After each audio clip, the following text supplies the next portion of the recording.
Here with more, Arkansas Senator Tom Cotton. Senator, first, if we go back, they lied to the American people, right? If you looked at Joe Biden's cognitive decline, those are cheap, fake videos. Oh, no, Joe's his best self. He is intellectually, he's never been better in all the years I've known him. It's hard for me to keep up with him in the White House as a young person. Poor circle back Jen Psaki must be in really bad shape. And they did the same thing on immigration. Oh, no, the borders are closed. The border's secure. Inflation is transitory. How did that all work out for them? Why are they doubling down on this? Yeah, Sean, it didn't work out well for the Democrats, lying about Joe Biden's obvious cognitive decline or the fact that Joe Biden presided over a slow-motion invasion of our country for 4 years with millions of illegal aliens, many violent gang members, convicted murderers and rapists coming into our country.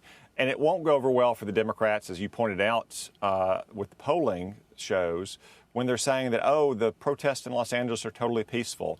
When you have masked, violent, illegal aliens standing on top of burning cars, waving foreign flags, and law enforcement officers are being attacked with bricks and frozen water bottles and fireworks.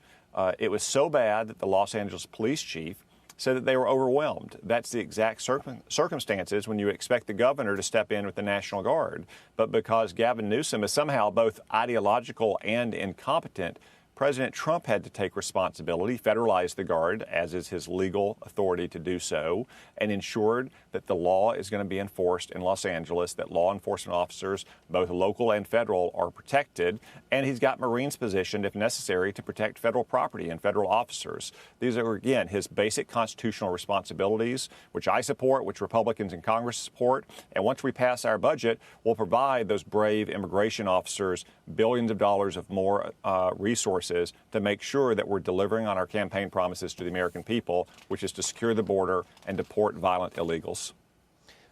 Can you go through exactly why the president has, and past presidents have done this as well, with or without governor's permission? Can you explain why the president has a right to do that? Now, I put this up on the screen last night. I will remind people again.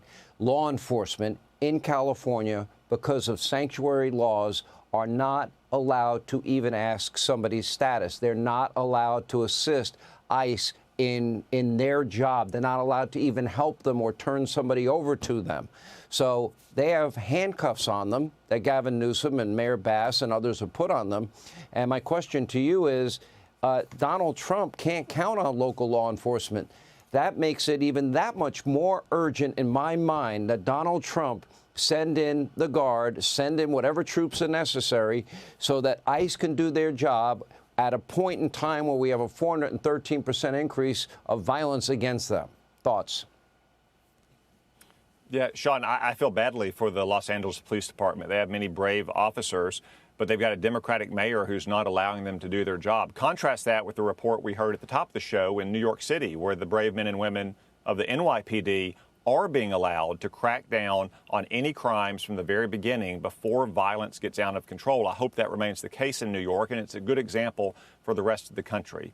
But you always hope local police can maintain order. But in some cases, if they're not able to because of the scale of the violence, or as is the case in Los Angeles or was in 2020, if they're not allowed to by Democratic mayors, then you expect the governor to call out the National Guard. Again, if you have a Democratic governor who refuses to, the president is well within his authority to federalize the Guard to ensure that life and property is protected. It happened, Sean, for instance, in my state in the 1950s when a racist Democratic governor called out the Guard to block the desegregation of Little Rock Central High School. President Eisenhower said, I don't think so. He federalized the Guard to ensure the desegregation of Little Rock Central. And the final step, if necessary, and President Trump has said it's not necessary yet, is the Insurrection Act and using active duty troops. I hope we don't reach that point. I know President Trump doesn't as well. But again, that is a venerable law that goes back to the beginning of our country. That is the last step that the president can take if he has to use active duty troops to restore order to protect innocent civilian life and property.